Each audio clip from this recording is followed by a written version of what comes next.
علیہ واصحابہ اجمعین۔ محترم معزز پردہ نشین خواتین، عزیز بھائیو دوستو، دنیا یہ خواب ہے، اچانک خواب ختم ہو جائے گا۔ بڑے بڑے بادشاہ بادشاہت کے خواب دیکھے، بڑے بڑے مالدار اپنے مالداری کے خواب دیکھے، غریبوں نے غربت کا خواب دیکھا، مسکینوں نے مسکنت کا خواب دیکھا۔ لیکن خواب جو ہی ختم ہو گیا، اصل حقیقت ان کے سامنے واضح ہو گئی۔ کون امیر، کون غریب، کون چھوٹا، کون بڑا، کون اچھا، کون خراب، کون نیک، کون بد، کون اللہ کا محبوب، کون اللہ کا مبغوض، یہ موت کے بعد پتہ چلے گا۔ اسی لیے ہمارے کام کا اصل مقصد ہی آخرت ہے۔ آخرت ہے تو کام کام ہے، آخرت نہیں ہے تو کام کھیل ہے۔ اگر کوئی آخرت کے بغیر نماز پڑھتا ہے تو وہ نماز بھی کھیل ہے۔ آخرت کو مد نظر رکھتے ہوئے روزہ رکھتا ہے، مد نظر رکھتے ہوئے تو وہ روزہ تربیت ہے۔ اگر آخرت سامنے نہ ہو تو روزہ صرف بھوک ہے، پیاس ہے، نیکی تو کچھ نہیں ملے گی۔ اسی لیے ہمارا اکابر کہتے ہیں دنیا بھر میں چلنا پھرنا مقصود نہیں ہے، چلتے پھرتے ہوئے اپنے آپ کو اللہ کے سامنے کھڑا کرنے کا لائق بنانا، یہ ہے اصل۔ جو لائق سمجھتا ہے وہ بہت بڑا نالائق ہے، اور جو نالائق سمجھتا ہے وہی اللہ کے یہاں لائق ہے۔ اسی لیے ہمارے مشائخ، ہمارے اکابر، ہمارے اسلاف، ہمارے وہ بزرگان دین جن کو اللہ نے آئیڈیل بنایا، آمنو کما آمن الناس، وہ کہتے ہیں ما عبدناک حق عبادتک وما عرفناک حق معرفتک۔ یا اللہ، جیسی عبادت کرنی چاہیے ویسی عبادت ہم نہیں کر سکے، جیسی زندگی گزارنی چاہیے ویسی زندگی ہم نہیں گزار سکے، جیسے آپ کا فرما بردار ہونا چاہیے ویسے فرما بردار ہم نہیں بن سکے، جیسا آپ کو پہچاننا چاہیے ویسے ہم پہچان نہیں سکے، آخر میں دنیا سے رخصت ہو گئے۔ اس پر بڑا صدمہ اور بڑا افسوس کرتے تھے۔ اسی لیے اللہ والے کہتے ہیں ہمیشہ اپنے آپ کو چھوٹا بنا کر چلنا چلانا سیکھو۔ جس دن ذرا برابر بھی ہمارے دل میں یہ بات آ جائے گی کہ میں بھی کچھ ہوں، وہاں سمجھو تمہارا وہ آخری دن ہے اللہ کے یہاں قبولیت کا، تمہاری قبولیت کے دروازے بند، پھر شروع سے تم اپنی محنت کرو۔ اسی لیے فرمایا اللہ کے رسول صلی اللہ علیہ وسلم نے بے ادبی، قرآن خود کہتا ہے لا ترفعوا اصواتکم فوق صوت النبی، نبی کی آواز کے سامنے تم اپنی آواز کو بلند مت کرو۔ تم نے بلند کر دیا اپنے جوش میں، ہوش کھو کر، اور آپ کے تصور میں بھی یہ بات نہیں تھی کہ اتنی بڑی سزا ہمیں ملے گی۔ وہ سزا کیا ہے؟ علماء فرماتے ہیں، قرآن خود ذکر کرتے ہیں ان تحبط اعمالکم وانتم لا تشعرون، پورے اعمال غارت ہو جائیں گے اور تمہیں احساس بھی نہیں ہوگا۔ علماء کہتے ہیں صرف حضور کی بے ادبی یہاں مد نظر رکھ کر اللہ نے بے ادبی کا انجام بتا دیا۔ ایک تو حضور کی بے ادبی، قرآن کی بھی بے ادبی، شریعت کی بھی بے ادبی، اللہ کی بھی بے ادبی، رسول کی بھی بے ادبی، اللہ والوں کی بے ادبی، رسول کی سنتوں کی بے ادبی، اللہ کے راستے کی بے ادبی، اللہ کے گھر کی بے ادبی، اللہ کی کتاب کی بے ادبی۔ بے ادبوں کے جس وقت اللہ کسی کو محروم کرنے کا فیصلہ کر دیتا ہے، سب سے پہلے اسے بے ادب بنا دیتا ہے۔ بے ادب محرومی کی پہلی سیڑھی ہے، ادب ترقی کی پہلی سیڑھی ہے۔ اسی لیے کہا از خدا خواہیم توفیق ادب، ہم اللہ سے ادب کی توفیق مانگتے ہیں۔ بے ادب محروم گشت از فضل رب، بے ادب تو اللہ کے فضل سے محروم کر دیا جاتا ہے، اللہ کا فضل بھی اسے نصیب نہیں ہوگا۔ ہم لکھتے نہیں ھذا من فضل ربی، وہ فضل بھی اللہ کا نصیب نہیں ہوگا اس شخص کو جو بے ادب ہوتا ہے۔ بے ادب آنکھوں سے بھی، کانوں سے بھی، زبان سے بھی، حرکتوں سے بھی، افعال سے بھی، کردار سے بھی، ہر چیز کا بے ادب ہوتا ہے۔ اسی لیے علماء کہتے ہیں ہمیشہ با ادب بنو، با ادب با نصیب بنو۔ نصیب کسے کہتے ہیں؟ جو با ادب بنتا ہے اللہ کی طرف سے عنایتوں کا مستحق ہوتا ہے، رحمتوں کا مستحق ہوتا ہے۔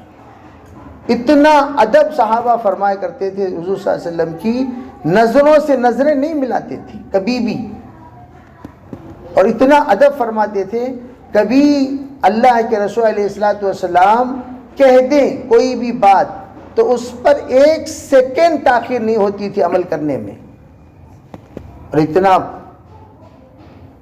ادب بھی، عشق بھی، تعلق بھی، اطاعت بھی۔ اللہ کے راستے میں ہم سب آئے ہیں تو ان تمام چیزوں کو لے کے جانا۔ سب سے پہلے جانے کے بعد امی دیکھیں گے امی کا ادب کتنا سیکھو آئے، خالق کے فضائل اعمال کا ادب سیکھو ہی، امی کا ادب سیکھے نہیں نا کیا فائدہ، ساس کا ادب سیکھے نہیں، سسرے کا ادب سیکھے نہیں، قرآن کا ادب سیکھے، قرآن والوں کا ادب نہیں سیکھے، حدیث کا ادب سیکھے، محدث کا ادب نہیں سیکھے۔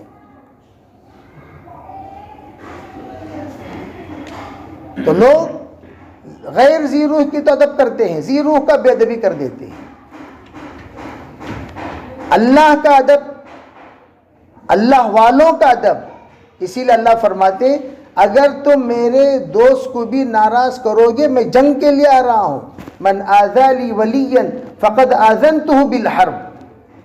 اب اندازہ لگائیے اللہ کو، اللہ والوں کو ستانا کتنا برا لگے گا، اللہ جنگ کے لیے آ رہا ہے۔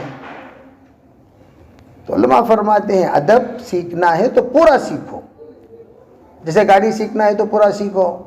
میں گیئر ڈالنا سیکھا، ایکسیلیٹر دینا نہیں سیکھا گا تو پاگل کیا تو؟ ایکسیلیٹر دینا سیکھا، بریک دینا نہیں سیکھا گا تو اسے گاڑی دینا نہیں۔ جب گاڑی سیکھتے ہیں تو سب سیکھو، ایکسیلیٹر دینا سیکھا، بریک لگانا نہیں سیکھا، کوئی بات ہوئی؟ اسی طرح علماء کہتے ہیں جب دین سیکھتے ہیں تو پورا دین، ہمارا اکابر کہتے ہیں دین سیکھنے کا احساس کے لیے دعوت ہے۔ دعوت کسی کو علامہ نہیں بناتا ہے، دعوت کے کام سے احساس، دھیرے دھیرے سیکھنے والے بنو۔ مولانا اسلام تعالیٰ فرمایا کرتے تھے ارے بھائی ہمارے کام کا یہ الف با تا ہے، زندگی پر الف با تا میں رہو گے، سات جیم ہا خا کہاں جاؤ گے؟ الف با تا میں زندگی پر پھرا پھرا کر بیٹا کیا پڑھ رہا ہے، الف با تا پڑھ رہا ہوں، بیٹا کون سے سبق میں ہو، الف با تا میں ہو، بیٹا کیا سبق لے کر آئے، الف با تا لے کر آیا، 3 سال میں بھی الف با تا، 4 سال میں بھی الف با تا، آگے کا سبق۔ ہم نے پرانے ساتھیوں کو، ابھی ہم لوگ دھارواڑ میں تھے، ایک پرانے بزرگ محبوب صاحب سوداگر، ان سے ملاقات ہوئی، ایسا محسوس ہوا تھوڑی دیر کے لیے ایک زمانے کے محقق کے پاس بیٹھے ہوئے ہیں۔ کیوں؟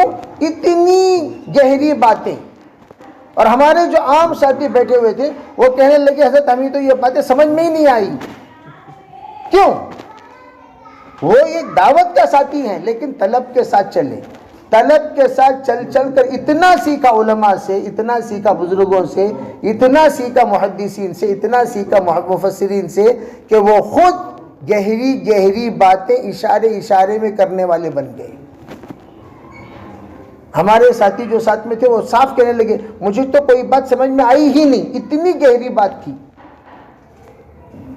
اس لیے قدردان بنے، اللہ کے راستے کے قدردان ان کو کہا جاتا ہے جو اللہ کے راستے میں قدر کے ساتھ چلتے ہیں، جب بھی تشکیل ہوتی ہے قدر کے ساتھ آتے ہیں۔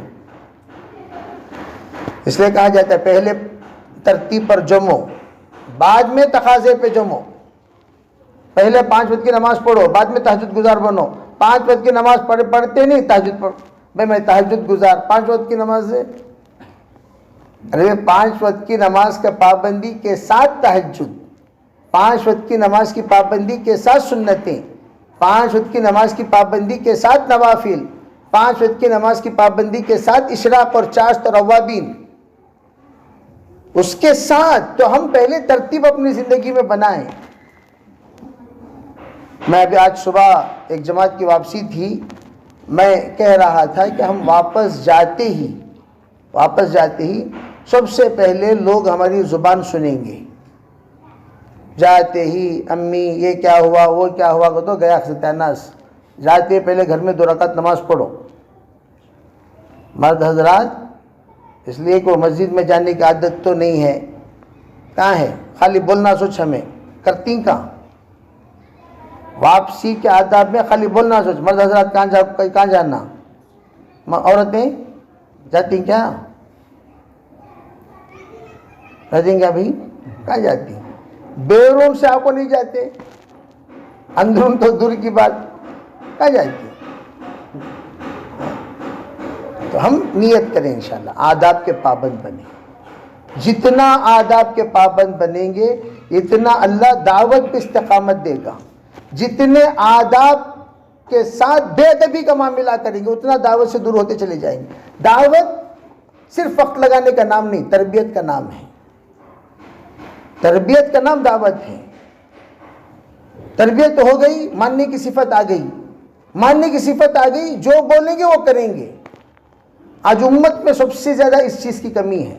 وقت لگانا دنیا بھر کے لوگ لگاتے ہیں. ابھی کوئی آدمی کالج پڑھا تو کچھ سیکھ کر تو نکلے گا. انٹرویو میں ایک جواب بھی نہیں دے رہا ہے تو اسے پڑھا ہوا تھوڑی کہیں گے. تو ہمارا انٹرویو تو اللہ لے گا, ہماری انٹرویو ہمارے گھر والے لیں گے.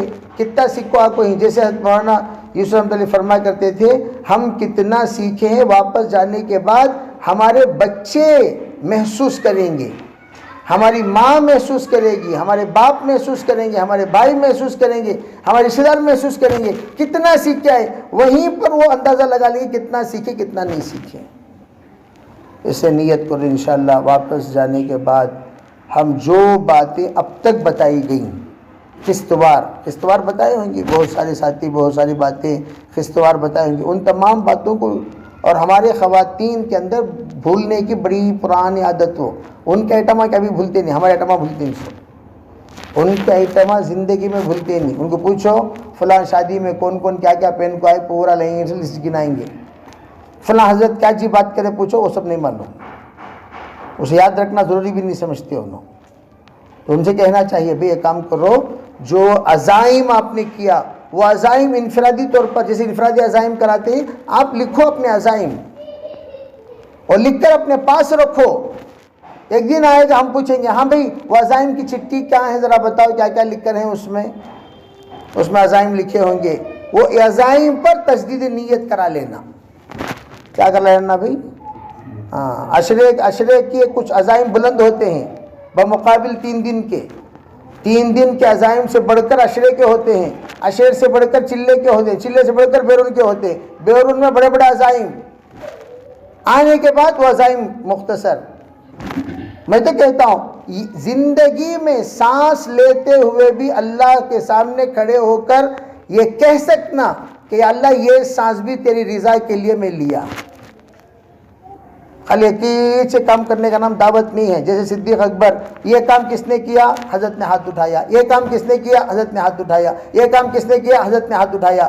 فرمایا یہی تو ہے وجہ, 8 جنت کے دروازے آپ کو دعوت دیں گے.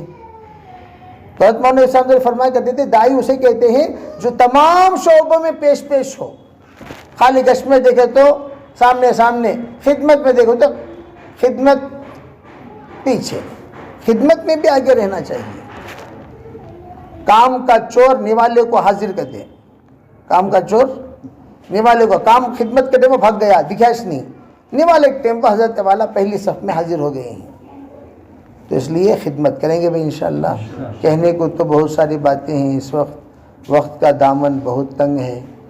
ہمیں بھی ایک جنازے میں جانا ہے, اس لیے سب اپنے اپنے زندگی کے ہیں 2 جہاں, ایک یہ جہاں ایک وہ جہاں. سانس چلی تو یہ جہاں, سانس رکی تو وہ جہاں. ہمیشہ یاد رکھو ہر سانس ہماری ایک زندگی ہے, ہر دن ہماری ایک زندگی نہیں, ہر سانس ہماری ایک زندگی ہے. اور ہر زندگی اللہ کی فرما برداری میں گزارنے کی نیت کرو. نافرمانی ہم سے ہو گئی اللہ کے سامنے توبہ. میں آج صبح بتا رہا تھا بھئی لوگ سب کو راضی کرنے کی نیت، بیویاں اپنے شوہر کو راضی رکھنے کی نیت کریں، بیویاں اپنے شوہر کو راضی رکھنے کی نیت کریں. تمہارے اوپر فرض ہے اپنے شوہر کے مزاج کے مطابق زندگی گزار کر اس کے دل میں ایک گوشہ اختیار کر لینا.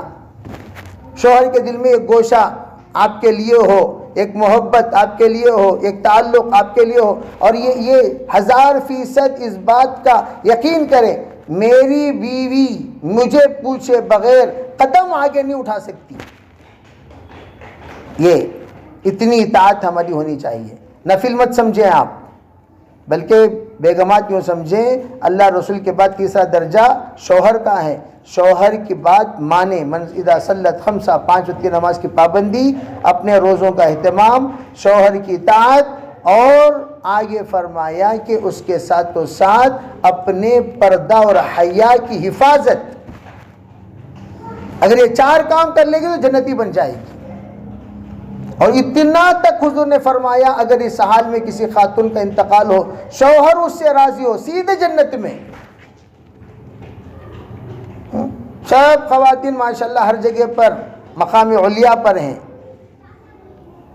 دیگر مقامات میں کچھ نہ کچھ قابل غور معاملہ ہو جاتا ہے. اس لیے نیت کریں انشاءاللہ ہر معاملے میں ہم نمونہ بنیں گے. ٹھیک ہے بھائی، تمام خواتین بھی نیت کریں، مرد حضرات بھی نیت کریں. نیکسٹ چلہ کب ڈیٹ فکس کرے گا بھائی؟ دسمبر میں. خواتین بھی سن لو بھائی، دسمبر گزرنے کے بعد دسمبر بول رہی، اللہ قبول فرمائے. دسمبر گزرنے کے بعد دسمبر کے معنی 1 سال کے بعد انشاءاللہ جائیں گے بول کر اللہ قبول فرمائے. آسان ہو اس کے بیچ میں ایک عشاء لگاؤ، تب تک یہ سب سبق بھول جاتی ہوں. ٹھیک ہے بھائی، اللہ آسان. درود شریف پڑھ لو، مختصر دعا کریں. الحمدللہ شکر اللہم صلی علی سیدنا محمد وعلی آل سیدنا محمد وبارک وسلم. اللہم ارنا الحق حقا وارزقنا اتباعہ وارنا الباطل باطلا وارزقنا اجتنابہ. اے اللہ ہم سب کے گناہوں کو معاف فرما. یا اللہ ہم بڑے خطا کار ہیں. یا اللہ ہم تیرے کام کے لائق نہیں ہیں. کہ اللہ آپ نے ہمیں اپنے فضل سے چن لیا، ہمیں آپ اپنے دربار میں بار بار بلا لیا، آپ کے دین کی باتیں کہنے اور سننے کی ہمیں توفیق دے دیے. یا اللہ ہم کتنے گندے ہیں آپ اچھی طرح جانتے ہیں. یا اللہ ہم آپ کے سامنے نہ بولنے کے قابل ہیں، نہ بیٹھنے کے قابل ہیں، نہ سننے کے قابل ہیں، نہ آپ کے سامنے اپنی باتیں رکھنے کے قابل ہیں. یا اللہ آپ نے اپنے فضل سے، اپنے کرم سے، اپنے فضل سے، اپنے کرم سے آپ نے اپنے مبارک محنت کے لیے قبول فرمایا. اس کی قدردانی کی ہمیں توفیق عطا فرما. یا اللہ استقامت عطا فرما. ہماری بے ادبی سے ہمیں محروم نہ فرما، ہماری بے ادبی سے ہمیں محروم نہ فرما. یا اللہ یہ سب نوجوان بچے ہیں، ان سے گستاخی ہوئی ہوگی، کمی پیشی ہوئی ہوگی. یا اللہ نوجوان بچیاں ہیں، یا اللہ ان سے بھی گستاخی ہوئی ہوگی، کمی پیشی ہوئی ہوگی. اپنے فضل سے گرفت نہ فرما، اپنے فضل سے گرفت نہ فرما، معاف فرما دے. یا اللہ سب کو معاف فرما دے. یا احنا اواد بالذنب وانت اواد بالمغفرہ. ہم تو یا اللہ گناہ کے عادی ہیں، آپ معاف کرنے کے عادی ہیں. معاف کر دیجئے اللہ، ہم میں سریے کو معاف کر دیجئے. سب کو صحیح راستے پہ چلنے اور چلانے کی توفیق عطا فرما دیجئے. اپنے فضل سے، اپنے کرم سے ہماری دعاؤں کو قبول کر لیجئے. ہماری نسلوں کو قبول کیجئے، ہمارے خاندان کو قبول کیجئے، ہمارے متعلقین کو قبول کیجئے. جتنی دعائیں ہم نے اسفار میں مانگی ہیں سب کو اپنے فضل سے قبول کر فرما لیجئے. جو بھی پناہ مانگی سب سے ہمیں پناہ دے دیجئے. تیرے حبیب جناب رسول اللہ صلی اللہ علیہ وسلم نے جو بھی خیر کے لیے ان کی دعائیں مانگی ہیں وہ سب ہمیں نصیب فرما. جن شرور سے پناہ مانگی اس سے پناہ نصیب فرما. اپنے فضل سے، اپنے کرم سے ہماری دعاؤں کو قبول فرما. یا اللہ جو مرحومین یا اللہ یہ ہفتے میں گزشتہ بہت سارے تیرے پاس پہنچ چکے ہیں، ان سب کی مغفرت کے فیصلے فرما، ان کے درجات بلند فرما. یا اللہ ان کے پسماندگان کو صبر جمیل عطا فرما. یا اللہ اپنے فضل سے، اپنے کرم سے ہمارے مجالس کو ان کے لیے ایصال ثواب بنا کر ان کے آخرت کے بلندی کے فیصلے فرما. ربنا تقبل منا ما كان صالحا وسينا ما كان فاسدا برحمتك يا ارحم الراحمين.